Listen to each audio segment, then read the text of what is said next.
गरी राह सही मिल जाए, तुम देना मेरा साथ,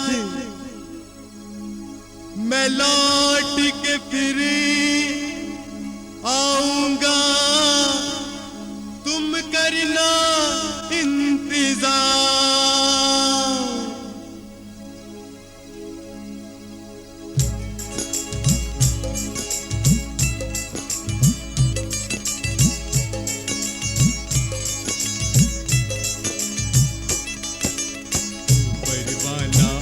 नहीं तो कल देता है, देर भले हो जाए अल्लाह फल देता है।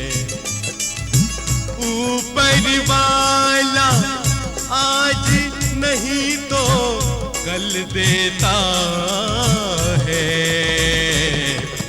देर भले हो जाए अल्लाह फल देता है, देर भले हो जाए अल्लाह फल देता है। ईशा, गाने वाले बाबा जी पड़ेगी। बाबा आज बहुत दिनों बाद आए हैं। माँ, पैसे।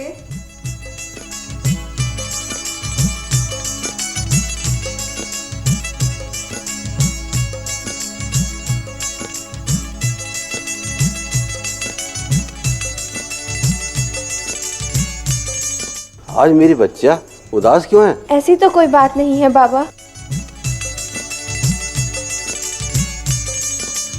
खुश रहो मेरे बच्चे, खुश रहो।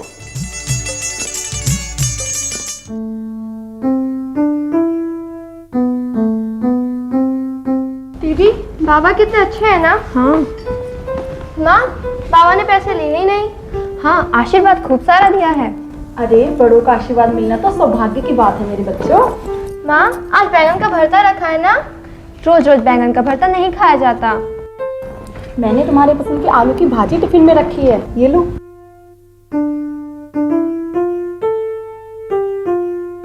ईशा, जल्दी करो, स्कूल का टाइम हो गया है। बाय माँ। बाय।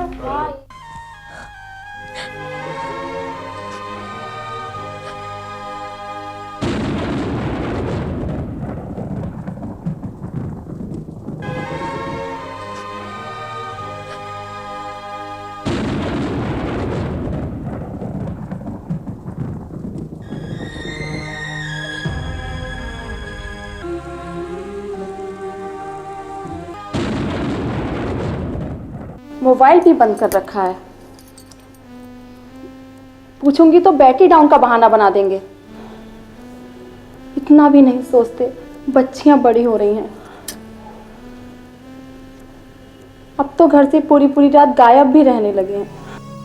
अमराई इस बार सूख गई मेरे आंगन में, रो रो करके कूक रही कोयल सूने वन में। सूनी अमराई को कब वो कोयल देता है,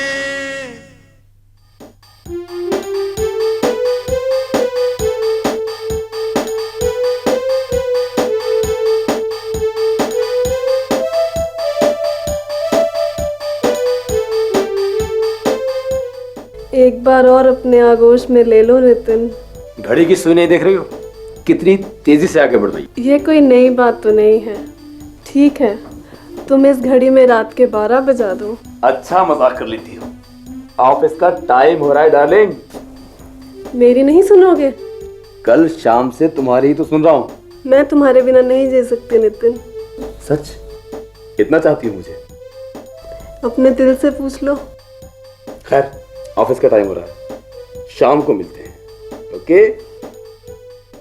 मैं बेताब हूँ तुम्हें बाहों में भरने के लिए, तुम्हारी सांसों में घुल मिल जाने के लिए, तुम्हारे रक्त में अपना रक्त मिलाने के लिए। तुम आओ ना पास मेरे, मुझ में समा जाने के लिए, मुझ में समा जाने के लिए, मुझ में समा जाने के लिए।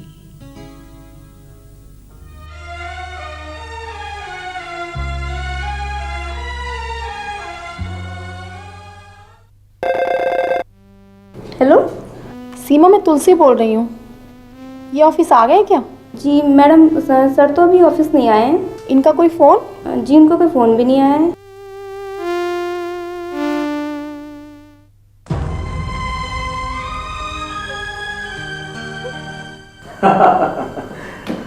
तुलसी, कैसी हो तुम? रात भर घर से गायब हो और मुझसे पूछते हो मैं कैसी हूँ? वो दरअसल ऑफिस के काम से मुझे बाहर जाना पड़ा, बस अभी अभी लौट रहा हूँ। भाई अब तुम तो जानती हो, नौकरी तो नौकरी है। रात भर सफर में कितना परेशान हुआ बस मैं ही जानता हूँ। ऑफिस वालों ने यह भी कह दिया होगा ना आपसे कि घर पर बगैर बताए चले जाना। आपको पता है आपकी बेटियों के टेस्ट चल रहे हैं। पूरी रात इंतजार करती रही आपका। रात तो खाना भी नहीं खाया उन दोनों ने। तुलसी, तुम तो समझदार हो, कम से कम खाना तो खिला दिया होता। भाई तुलसी, इस बार के लिए सॉरी। आगे से वादा करता हूं कि बिना बताए कहीं नहीं जाऊंगा। ओके? मैं आपको बहुत अच्छी तरह से जानती हूँ। मेरी बातों का असर सिर्फ आप पे 1-2 दिन रहता है। करते वही हो जो आपकी मर्जी होती है। प्लीज तुलसी, मैंने कहा ना, आई एम रियली वेरी सॉरी। अच्छा, ऑफिस का टाइम हो रहा है, हम लोग शाम को बात करते हैं। ओके? ओके।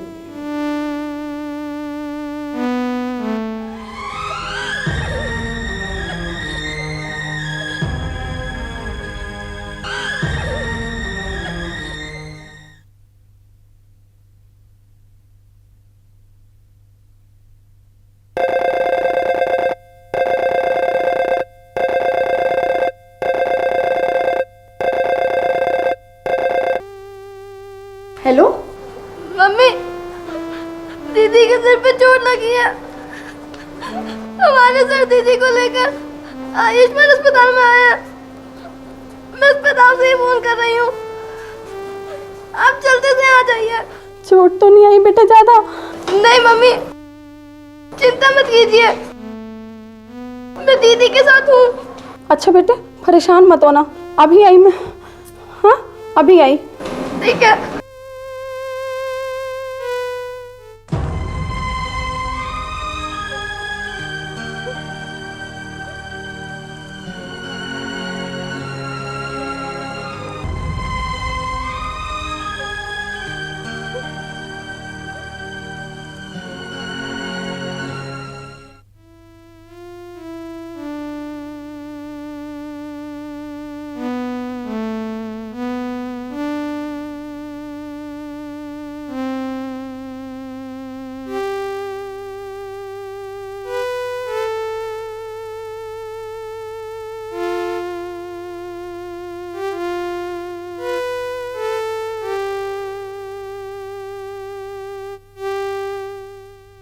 डॉक्टर साहब, कैसी तबीयत है मेरी दीपा की? बच्ची वैसे तो ठीक है, घबराने की बात नहीं है। ये तो अच्छा हुआ सर इसको समय पे हॉस्पिटल ले आए हैं। थोड़ा खून ज़्यादा बह गया है। आपको इसका ब्लड ग्रुप तो पता ही होगा। हाँ डॉक्टर साहब, B+ है। डॉक्टर साहब, ब्लड बैंक से आप ही उपलब्ध करा लीजिए। सिस्टर, आप ब्लड बैंक में जाके पता करिए कि B+ ब्लड अवेलेबल है या नहीं। And go fast please. Yes sir. कैसी है मेरी बच्ची?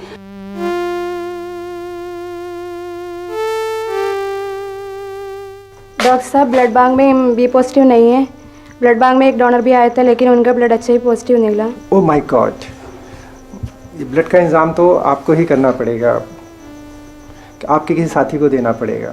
डॉक्टर अंकल, आप मेरा ब्लड ले लीजिए, मेरा ग्रुप भी B+ है। बिना गार्जियन की परमिशन के ये कैसे संभव है? डॉक्टर अंकल, आंटी मेरी गार्जियन है, सर मेरे गार्जियन है, दीपा मेरी बेस्ट फ्रेंड है। क्या मैं अपनी बेस्ट फ्रेंड के लिए इतना भी नहीं कर सकती?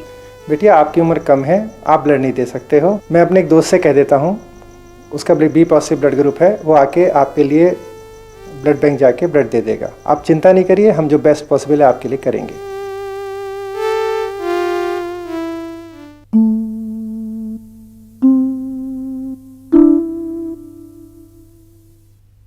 आज भगवान ने बहुत बचा लिया मेरी लाडली को।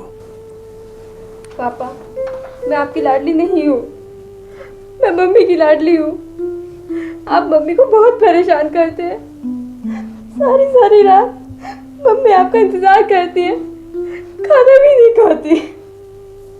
सॉरी बेटा, अब मैं ऑफिस के काम से शाम के बाद भी नहीं जाऊंगा।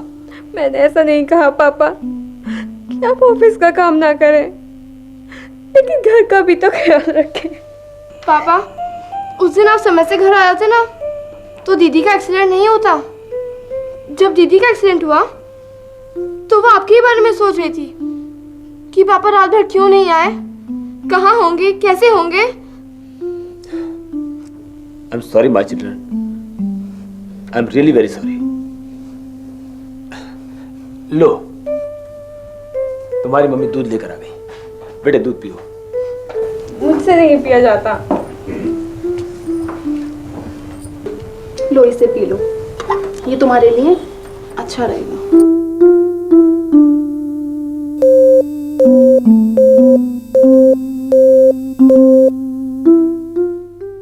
हाय, कहाँ हो? मैं कब से तुम्हारा इंतजार कर रही हूँ। मैं आज नहीं आ पाऊंगा। मैंने तुम्हारे लिए डिनर तैयार किया है। डिनर के साथ और भी बहुत कुछ है। मैंने कहा ना, ऑफिस का काम तुम खुद निपटा देना। सीरियसली, मैं आज नहीं आ पाऊंगा। तुमने अपनी बीवी की तरह मुझे गुलाम समझ रखा है। जब मर्जी आया हाँ कर दी, जब मर्जी आया ना कर दी। तुम्हारा आना बहुत जरूरी है। मैंने पहले भी कहा, आज डिनर के साथ और भी कुछ है। सब बातें फोन पर अच्छी नहीं लगती। अब यहाँ जल्दी आ जाओ। ऑफिस के काम से मैं तंग आ चुका हूं। दिन भर ऑफिस में बैठो, उसके बाद भी चैन नहीं। दिन रात ऑफिस के लिए भागती रहो। किसका फोन था? वो बॉस का फोन था। बॉस से मैं बात करती हूँ। नहीं, वो तो मैं पहले ही मना कर चुका हूं कि मैं आज नहीं आ सकता। गलती भी मेरी है। देखो, मोबाइल का स्विच ऑन कर रखा है। ये लो, ये हो गया स्विच ऑफ। आपके बॉस के पास घर का भी तो नंबर है, वो यहाँ भी तो कर सकते हैं फोन। अरे नहीं, वो यहाँ फोन नहीं करेंगे। गुप्ता अंकल से मैं कहूंगी कि वो पापा को रात भर क्यों बुलाते हैं। अरे बेटा, ऑफिस की बातें छोड़ो। हाँ बेटा, तुम बताओ, अब कैसा महसूस कर रही हो? वेरी फाइन पापा। पापा, मैं परसों स्कूल चली जाऊंगी ना? हाँ बेटे, तुम 2-3 दिन में बिल्कुल ठीक हो जाओगी और स्कूल जाओगी। वो तो भगवान को थैंक्स कहो जो तुम्हें ऊपर जाने से रोक लिया, वरना तुम्हारी तो छुट्टी हो गई थी। मेरी तो अभी भी समझ में नहीं आ रहा कि तुम सड़क के बीचों बीच में चल कैसे रही थी। वो तो ड्राइवर अंकल का थैंक्स कहो जो तुम आज यहाँ दिखाई दे रही हो। मुझे कुछ याद नहीं आ रहा। हाँ, इतना ज़रूर ध्यान है कि उस दिन मैं कुछ टेंशन में थी। पापा जी पूरी रात घर नहीं आए थे। हाँ, फिर तो टेंशन होनी ही है। क्यों? तुम्हारी मम्मी की तुम्हारे पापा के साथ पटरी नहीं खाती है क्या?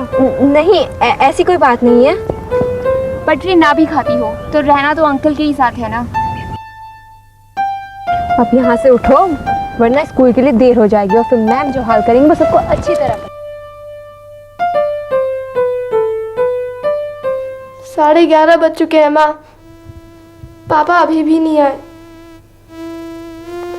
पहले तो आप खाना खाकर आराम कर लो, दिन भर की थकी हो। पापा को तो आपकी फिक्र ही नहीं है। कम से कम आप तो अपना ख्याल रखा करो। 17 साल हो गए बेटा, तेरे पापा के बगैर खाना नहीं खाया। आज कैसे खा लूं? एक हाथ से ताली नहीं बजती है मम्मी। पापा तो आपके बारे में सोचते भी नहीं है, और आप हैं कि सोचते सोचते 17 साल निकाल दिए। चेहरे पर झुर्रियां पड़नी शुरू हो गई हैं आपके। तुम दोनों तो मेरा पूरा ख्याल रखती हो ना, बस मेरे लिए इतना ही काफी है। अब तुम लोग अभी तक सोए नहीं? अब शराब भी पीनी शुरू कर दी है तुमने। पापा, आपको पता है मम्मी ने अभी तक खाना नहीं खाया है। खाना नहीं खाया? मैं तो कब का खा चुका हूँ। जाओ खाना खा लो। मैं तो ऑफिस के काम से रोज ही लेट हो जाता हूँ। तुम लोग कब तक मेरा इंतजार करोगे? हाँ? पापा, आपको पता है आपके रोज रोज लेट आने से मेरी पढ़ाई में कितना डिस्टर्ब हो रहा है। उधर मम्मी और दीपा दीदी कितने परेशान होते हैं आपके लिए। चुप हो जा बेटी, इनको कहने की कुछ फायदा नहीं। जा तू सो जा, इनको तो करना वही है जो इनके मन में होगा। अपने अकेले के लिए नहीं कमा रहा हूं मैं।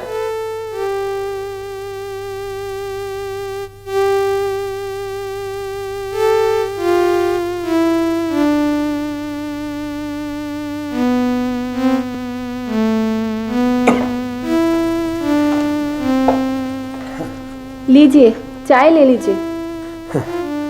अभी उठने का मन नहीं कर रहा है।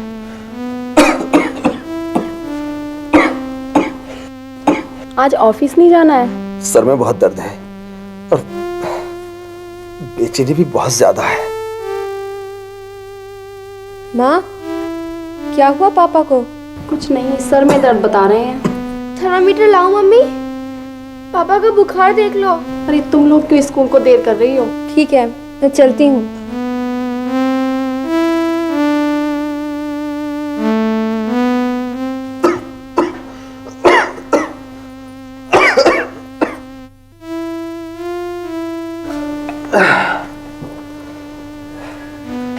लो चाय दो।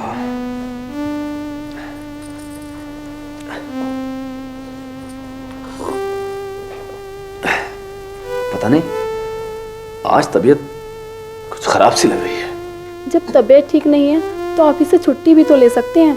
आज ऑफिस जाना बहुत जरूरी है।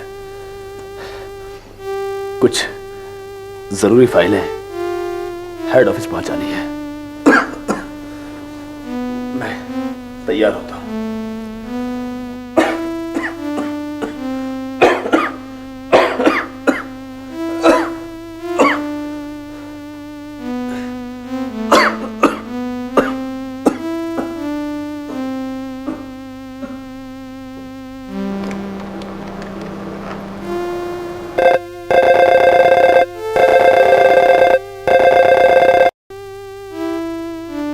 हेलो। हाँ हेलो भाभी जी, मैं रामदेव बोल रहा हूँ। नितिन जी को ऑफिस आते हुए चक्कर आ गया था। इत्तेफाक से मैं भी उधर से गुजर रहा था तो मैं उन्हें आयुष्मान हॉस्पिटल ले आया हूँ। ऐसा कीजिए, आप जल्दी से हॉस्पिटल आ जाइए। अभी आई मैं। क्या नाम है आपका? जी नितिन। चक्कर कैसे आ गया था आपका? और साहब सुबह जब घर से निकला तो सर में बहुत दर्द था और बेचैनी कुछ ज्यादा ही थी। खांसी भी है। पता नहीं रास्ते में कैसे चक्कर आया, मैं गिर गया।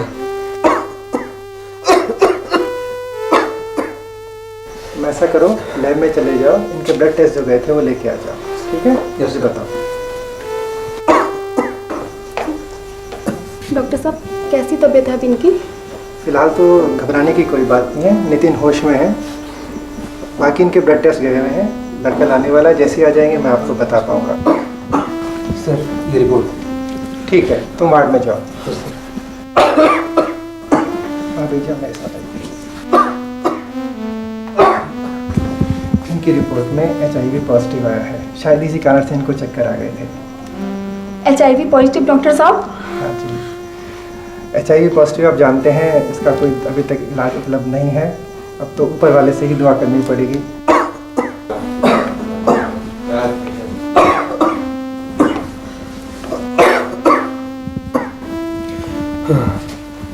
हे भगवान, ये कैसी सजा दी है तूने मुझे। धीरज तो हमें रखना होगा माँ, आपने ही तो सिखाया है हमें धैर्य रखना। कोई ना कोई रास्ता जरूर निकल जाएगा।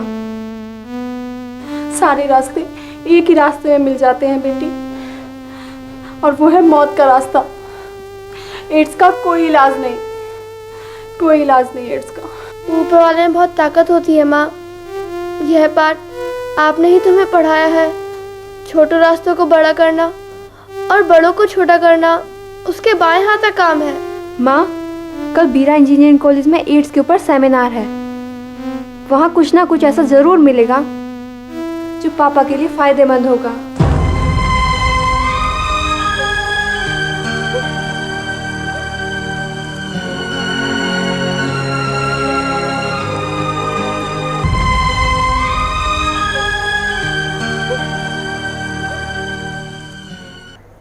एड्स यानी एक्वायर्ड एमिनो डेफिशिएंसी सिंड्रोम, जिसके ख्याल मात्र से ही पूरे शरीर में वह की लहर दौड़ जाती है। इसके बारे में लगभग 2 दशक पूर्व तक किसी ने सुना तक नहीं था, परंतु वर्तमान स्थिति में विश्व के करोड़ों लोग इस प्रलय की चपेट में फंस चुके हैं। मानव शरीर में एक प्रतिरक्षा प्रणाली होती है जो संक्रमण तथा बीमारियों से लड़ने व बचाव का कार्य करती है। इसे प्रतिरक्षा या इम्यूनिटी व्यवस्था कहते हैं। ह्यूमन इम्यूनो डेफिशिएंसी या HIV वायरस, जिसके कारण एड्स होती है, इस प्रतिरक्षा प्रणाली को धीरे धीरे ध्वस्त करने का कार्य करता है और अंत में पूर्ण प्रतिरक्षा व्यवस्था ध्वस्त हो जाती है। इस अवस्था में कोई छोटी सी छोटी बीमारी भी एड्स रोगी के लिए घातक साबित हो सकती है। HIV से संक्रमित लोगों को न केवल इस जानकारी के साथ जीना पड़ता है कि उनके लिए कोई छोटी बीमारी भी जानलेवा साबित हो सकती है, बल्कि उन्हें इस अनिश्चितता में जीना पड़ता है कि ना जाने कब वह बीमार पड़ जाए। अंत में मैं यही कहना चाहूँगी कि एड्स से बचाव ही इसका एकमात्र इलाज है। धन्यवाद। डॉक्टर वर्मा को आमंत्रित करता हूं कि वो मंच पर आएं और अपनी विशिष्ट जानकारी से हमें लाभान्वित करें। डॉक्टर वर्मा। HIV एक रोटेरो वायरस है जो धीमी गति से बढ़ता है। शरीर में प्रवेश करने के बाद HIV श्वेत रक्त कोशिकाओं की एक किस्म, जिन्हें T लिम्फोसाइट कहा जाता है, जो शरीर की रक्षा प्रणाली का एक अंग है, से चिपक जाता है। वायरस अब एक एंजाइम बनाता है। इस एंजाइम के सहारे ही वो वायरस शरीर की कोशिकाओं में जा सकता है और अपना प्रोटीन या जीन जिसे RNA बोलते हैं, उसको DNA में कन्वर्ट करके सेल के अंदर चला जाता है। यह कोशिका एक प्रकार से वायरस का कारखाना बन जाती है। वहाँ से वो वायरस अपने DNA शरीर में डालता रहता है और नई नई कोशिकाओं पर अटैक करके धीरे धीरे शरीर की सारी कोशिकाओं को अपने असर में ले लेता है। ऐसा कुछ वर्षों तक चलता रहता है। जब संक्रमित व्यक्ति की T कोशिकाओं की संख्या अत्यधिक कम हो जाती है तो उस व्यक्ति को एड्स हो जाती है। HIV से संक्रमित होने के बाद शुरू के जो लक्षण मरीज़ में आते हैं वो 2 से 6 सप्ताह बाद दिखाई देते हैं। 2 से 6 सप्ताह का वो वक्त जिस वक्त में मरीज़ पे HIV आ चुका है, ना उसको उस समय पता करा जा सकता है, ना ही उसे कोई लक्षण होते हैं। ऐसे मरीजों को इस 2 से 6 हफ्ता में वो दूसरों को संक्रमण कर सकता है और हम उसे पता भी नहीं कर सकते। ये एक बहुत बड़ा खतरा है। 2 से 6 हफ्ते बाद जो उसको लक्षण पैदा होते हैं वो किसी आम बीमारी की तरह, जैसे बुखार, सर दर्द, जैसे बालिका ने बताया अभी, ये कॉमन सिम्टम हो जाते हैं, आम बीमारी के लक्षण होते हैं और इसलिए उसको पता करना बहुत मुश्किल होता है कि वास्तव में एड्स का मरीज़ है।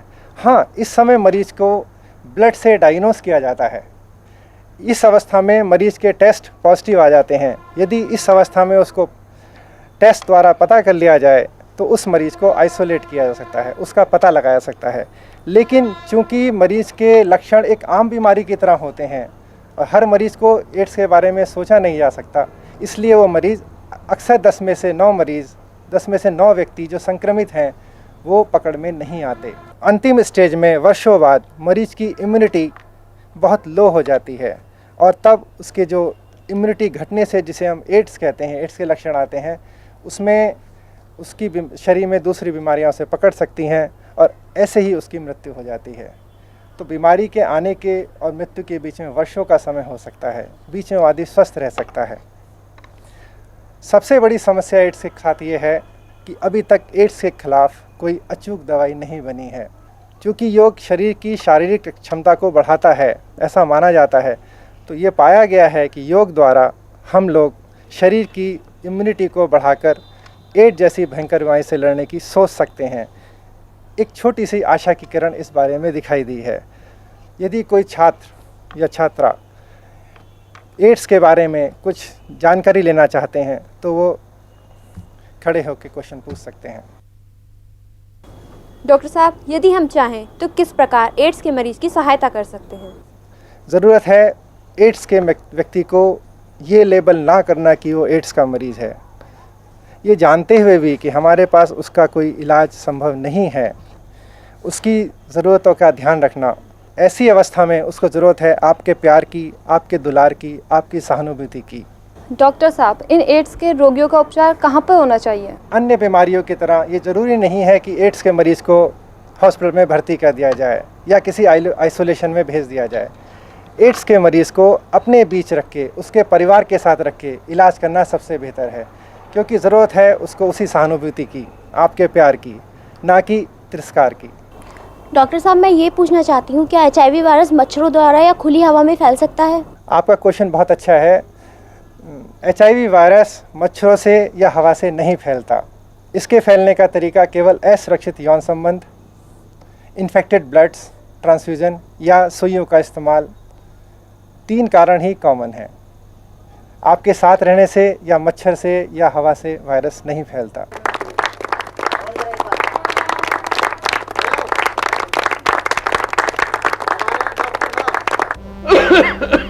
भाई साहब, अब आपकी कैसी तबीयत है? डॉक्टर ने क्या बताया? नहीं नहीं, ऐसी कोई बात नहीं है, बहुत जल्दी ऑफिस पहुंच जाऊंगा। राम बाबू ने ऑफिस में बताया कि आपकी बहुत ज़्यादा तबीयत खराब है। नहीं नहीं, ऐसी कोई बात नहीं है, बहुत जल्दी ऑफिस पहुंच जाऊंगा। सर, अब आप 2-4 दिन आराम कीजिए, ऑफिस के काम की चिंता बिल्कुल ना करें, वो सब हम पर छोड़ दीजिए सर। जब आप जैसे दोस्त मेरे साथ हैं तो मुझे चिंता करने की क्या जरूरत है?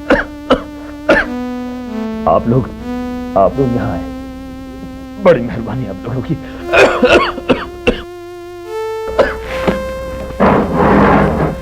अच्छा नितिन जी, बैठिए, अब आप आराम करें।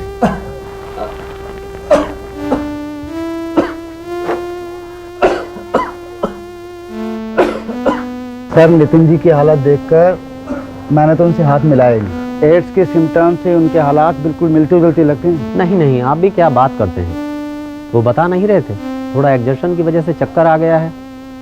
एड्स जैसी कोई बात होती तो भला वो क्यों छुपाते? सर, नितिन जी की हालत देखकर तो मैंने भी हाथ नहीं मिलाया। देखो, एड्स हुआ है या नहीं हुआ, लेकिन हाथ मिलाने से, साथ खाना खाने से या गले मिलने से कोई फर्क नहीं पड़ता। तुम बड़ी सीरियस हो आज दीपा। ऐसी तो कोई बात नहीं है, बस आज मेरा मूड ऐसा ही हो रहा है। क्यों? किसी एड्स के मरीज को देख लिया है क्या? बहुत बोलने लगी हो तुम। मैंने कहा ना, आज मेरा मूड ठीक नहीं है। हमारा तो मूड ठीक है ना, तुम तो ऐसे सीरियस हो रही हो जैसे तुम्हारे किसी अपने को एड्स हो गया।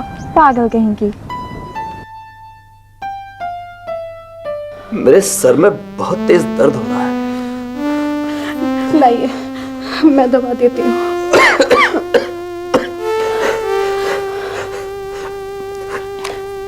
तुलसी, तुम मेरा कितना ख्याल रखती हो। एक मैं हूं, मैंने तुम्हारा कभी ख्याल नहीं रखा। मैं अपनी मौत को पल पल देख रहा हूं तुलसी। आप ऐसे क्यों कह रहे हैं? कुछ नहीं होगा आपको, आपको मुझसे कोई नहीं छीन सकता, भगवान भी नहीं।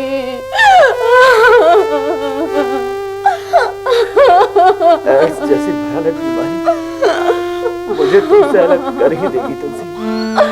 तुलसी, मुझे माफ कर देना, मैंने जीवन में कभी भी तुम्हारा ख्याल नहीं रखा। ये मैं अच्छी तरह जानता हूँ कि भगवान मुझे मेरे इसी किए की सजा दे रहा है।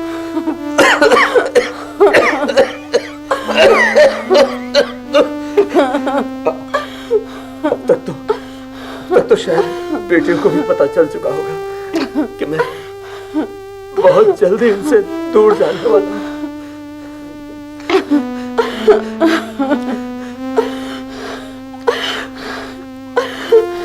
बेटियों के आने का समय हो रहा है।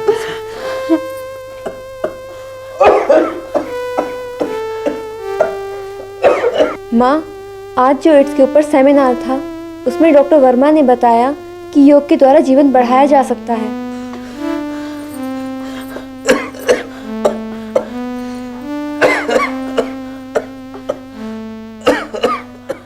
ज्ञान मुद्रा में आइए। अब हम करेंगे ओम की ध्वनि, 12 सेकंड का ओ और 6 सेकंड का मैं।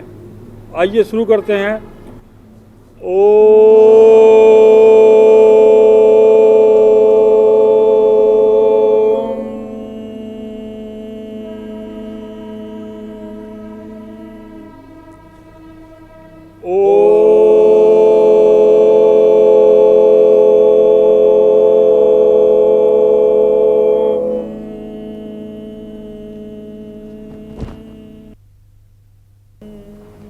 अल्लाह रहम कर।